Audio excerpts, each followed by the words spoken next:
সবুজ পাহাড় আর মেঘের ভেলা দেখতে নাকি বর্ষাকালে সেরা সময়। পাহাড়ি আঁকাবাঁকা পথ যখন ক্রমেই উপরের দিকে উঠতে থাকে তখন এই কথার সত্যতা আরো স্পষ্ট হয়।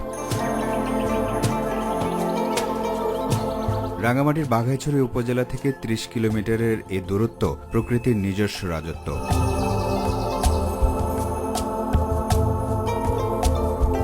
মানুষ শুধু চোখ জুড়ানোর পথ তৈরি করে নিয়েছে।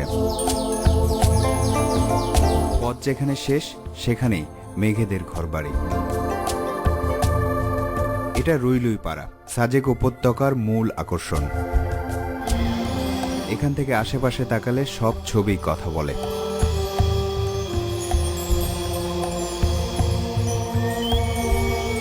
বাংলাদেশ সেনাবাহিনী এই সাজেক ভ্যালিকে বর্তমান পর্যায়ে এনেছে।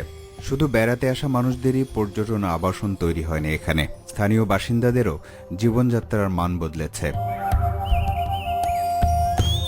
সামান হয়ে গেছে আর গাড়ি ঘোড়া ঠিকভাবে চলে, এই জন্য সুবিধা হয়ে গেছে আর কি।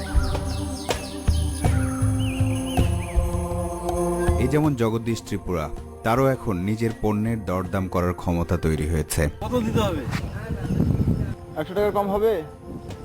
60 টাকা নাও।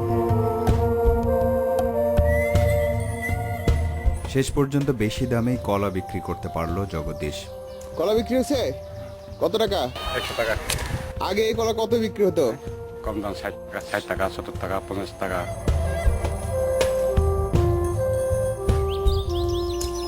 এক সময়ের দুর্গম পাহাড় এখন সুপরিকল্পিত পর্যটন কেন্দ্র। এখানে বেড়াতে আসা মানুষেরা মেঘের মধ্যে থাকে, মেঘের মধ্যে চলাফেরা করে, মেঘে ভাসে। এসব কিছুই সাজেক ভ্যালির জীবন এবং প্রকৃতির জীবন্ত গল্প।